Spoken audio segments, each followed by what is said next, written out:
শীঘ্রই মক্কার উদ্দেশ্যে দেশ ছাড়বেন বেগম খালেদা জিয়া।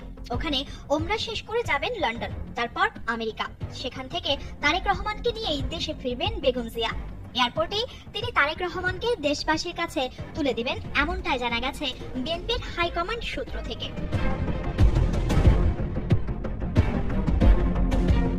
বেগম খালেদা জিয়ার উন্নত চিকিৎসার কোনো উদ্যোগ নেয়নি হাসিনা সরকার। বারবার আবেদন করেও কোনো সাড়া মেলেনি ফ্যাসিস্টদের কাছ থেকে। উল্টো হাসিনা বাজে মন্তব্য করতেন খালেদা জিয়াকে নিয়ে। সবসময় উন্নত চিকিৎসা পেলে বেগম খালেদা জিয়ার শারীরিক অবস্থা হয়তো আরো ভালো থাকতো বলে মনে করেন চিকিৎসকরা। বিএনপির একটি সূত্র থেকে জানা যায়, খুব শীঘ্রই এয়ার অ্যাম্বুলেন্সে করে মক্কা যাবেন বেগম খালেদা জিয়া। সেখানে ওমরা পালন করবেন। বিএনপি চেয়ারপারসনের শরীরে একাধিক রোগ বাসা বেঁধেছে, যে কারণে তার দীর্ঘ বিমান ভ্রমণ ঝুঁকিপূর্ণ।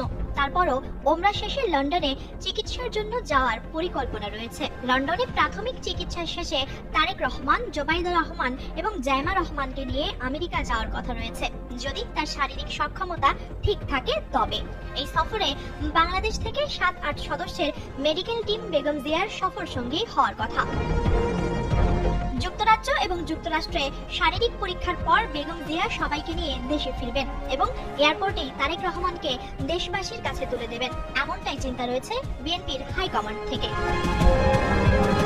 অনেকগুলো মামলা থেকে তারেক রহমান এরই মাঝে খালাস পেয়েছেন। বাকি যেসব মামলা চলমান রয়েছে সেগুলো তিনি নিজে উপস্থিত থেকে মোকাবেলা করবেন। যেহেতু তারেক রহমানের বেশিরভাগ মামলা উদ্দেশ্য প্রণোদিত রাজনৈতিক মিথ্যা মামলা, সেহেতু এসব মামলা থেকে খালাস পেতে তারেক রহমানকে খুব বেশি বেগ পেতে হবে না, জানিয়েছেন তার মামলার আইনজীবীরা। এদিকে সাধারণ জনগণ মনে করছেন তারেক রহমান দেশে ফিরলে পাল্টে যাবে সব দৃশ্যপট। বিভিন্ন ইস্যু নিয়ে অন্তর্বর্তী সরকার যে বেকায়দায় রয়েছে, তারেক রহমান দেশে ফিরলে এই আন্দোলন, দাবি দেওয়া আর থাকবে না বলে মনে করছেন বিশেষজ্ঞরা। তাদের ধারণা, তারেক রহমান দেশে ফিরলেই বদলে যাবে গোটা দেশের চলমান পরিবেশ।